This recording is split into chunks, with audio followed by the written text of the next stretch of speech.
नमस्कार मंडळी. स्वामींनी लाकूड तोड्याच्या परम निर्मळ दृष्टीशी जेव्हा संवाद केला तेव्हा त्याचे प्राणदेह सोडून निघाले होते. त्या क्षणी लाकूड तोड्याच्या लक्षात आले की आता स्वामींची दृष्ट भेट पुनश्च होणार नाही. म्हणून तो स्वामींची अजानुबाहू तेजस्वी मूर्ती आपल्या नजरेत साठवून घेऊ लागला. तो स्वामींच्या चरणांना लागून विनवणी करू लागला की स्वामी, मला मुक्ती नको. तुमच्या नामस्मरणात अखंड दंग राहण्यासाठी मला पुन्हा हा मानवी देह हवा. दत्तावतारात तुम्ही मला हरिणी म्हणून जवळ केलेत. श्रीपाद श्री वल्लभ अवतारात मजपाशी व्यंग होते. वयाच्या 16व्या वर्षी मातापित्यांची अनुज्ञा घेऊन तीर्थयात्रेला जेव्हा निघालात तेव्हा तुमची साक्षात्कारी नजर माझ्या देहावरून फिरली आणि माझे जन्मव्यंग क्षणार्धात नाहीसे झाले.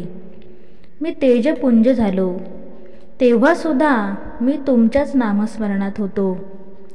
तुम्ही तीर्थयात्रेला निघालात तेव्हा मी दरवाजात उभा राहून तुमच्या पाठमोऱ्या आकृतीकडे पाहत होतो. देहाने मी माता पित्यांपाशी होतो, परंतु माझे मन आणि दृष्टी तुमच्याबरोबरच प्रवास करत होती. तुमच्या अवतार समाप्तीला मी माझा देह गंगेत विसर्जित केला. त्यानंतर तुम्ही श्री नृसिंह सरस्वती अवतारात पुन्हा जवळ केलेत. तेव्हा मी विदर्भातल्या करंज नगरात वस्तीला होतो. तेव्हा सुद्धा मी तुमच्यापाशी वावरत होतो. कर्दळी वनात तुम्ही अचानकपणे गुप्त झालात, तिथे आपली ताटातूट झाली. मला तुमचा विरह सहन होईना. प्राणाने शरीराचा त्याग कधी केला मला कळलेच नाही. त्यानंतर हरिणीच्या रूपात मी तुम्हाला शोधत होतो. लाकूड तोड्याच्या या जन्मात खांद्यावर कुऱ्हाड घेऊन कुठल्या अज्ञात झाडामागे लपला आहात ते जंगल साफ करीत पाहत होतो. तुम्ही वारुळातून प्रगट झालात आणि माझ्या आनंदाला पारावर राहिला नाही. स्वामी, माझी चरणसेवा अद्याप शिल्लक आहे, म्हणून मला मुक्ती नको. स्वामींनी आपल्या परमभक्ताकडे पाहिले आणि म्हटले, आपण अक्कलकोटला भेटू. तू मज समीपच राहशील. मंडळी, परमेश्वराच्या अखंड नामस्मरणात असणाऱ्या परम श्रद्धेय भक्तांना देव सानिध्य सतत मिळते. ही एका जन्माची कहाणी नसते, तो अनेक जन्माच्या नामजपाचा अथक प्रवास असतो.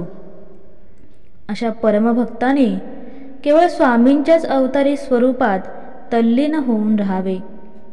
त्यासारखे ह्या विश्वात दुसरे सुख नाही. एक लक्षात घ्या की ज्या क्षणी स्वामींचे विस्मरण होते त्या क्षणी मानसिक यातनांना सुरुवात होते.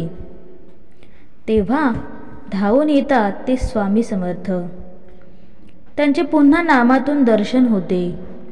मनातली भीती नष्ट करणारा, यातनांना चंद्रशांती देणारा, आनंदाचे रांजण शिगोशिक भरणारा समर्थ क्षण स्वामींच्याच कृपेने प्राप्त होतो. माझ्या परमप्रिय स्वामी भक्तांनो, तेव्हाच मोक्ष नाकारणाऱ्या लाकूड तोड्याच्या स्वामी भक्तीचा खरा अर्थ कळतो. एक कायम लक्षात ठेवा, स्वामी आपल्या मागे पुढे सदैव धीर देत उभे असतात. त्यांना आपल्या भक्ताची विलक्षण काळजी असते. तर मंडळी, आजचे स्वामींचे दर्शन तुम्हाला या कथेमधून घडले आहे. आजची ही कथा तुम्हाला कशी वाटली मला नक्की कमेंटमध्ये कळवा. त्याचबरोबर या पुढील कथा ऐकण्यासाठी चॅनलला सबस्क्राईब नक्की करा, जेणेकरून तुम्हाला येणाऱ्या नवीन कथेचे नोटिफिकेशन लवकरात लवकर मिळेल. आणि आजची कथा आवडली असेल तर लाईक करायला विसरू नका. पुन्हा भेटूया अशाच नवीन कथेसह. तोपर्यंत श्री स्वामी समर्थ.